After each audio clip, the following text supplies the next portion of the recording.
Self-care is not self-indulgence, it's self-preservation. This is a great quote from Audre Lorde.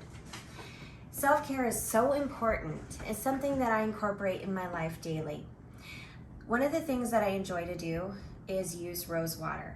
So today I'm going to show you how to make homemade rose water. I'm also going to discuss some of the uses and benefits of using rose water.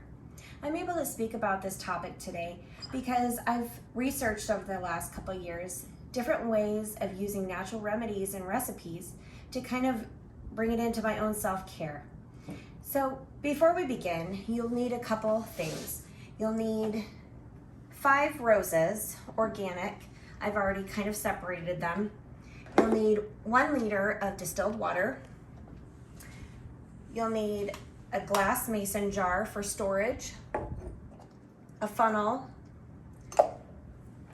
a strainer, and if you want to make an infuser for facial toner, you'll need a spray bottle. So before we begin, I'm going to take my rose petals here and I'm going to rinse them off with some warm water. You want to have them nice and clean. You want to use organic roses because you don't want any harmful pesticides or toxins that you would be putting on your skin or infusing in a tea. So after you rinse them off with warm water, you want to get the majority of the water out here. Try not to drop. And you'll add it to your pot here.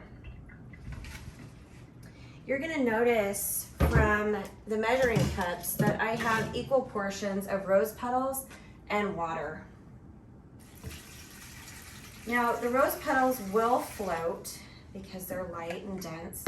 You're going to take this and you're going to put it on your stove and bring it to a medium-low heat.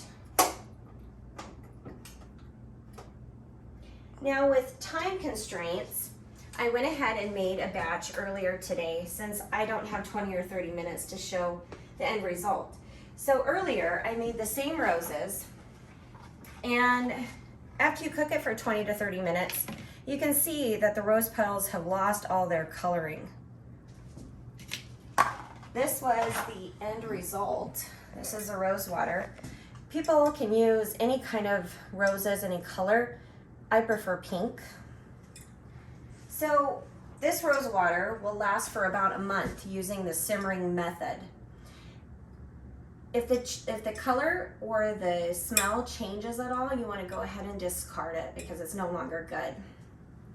So some of the benefits of using rose water is, actually some of the uses for rose water is to, number one, as a facial toner. It has tons of nutrients in it, antioxidants to nourish the skin. It also helps with unclogging pores and with fine lines and wrinkles. Another benefit of rose water or use would be in a oil diffuser for aromatherapy. Instead of using your regular water in your oil diffuser, put rose water. It smells great and roses are known to be mood enhancers. Another use is in the bathtub. You can add half a cup of rose water, and if you have sore muscles or joints, try adding Epsom salt, 1 to 2 cups. It's refreshing and you can unwind. It helps with all the pains and aches of the day. So today I shared with you just a little bit of the importance of self-care. I also showed you how to make homemade rose water, some of the uses and the benefits.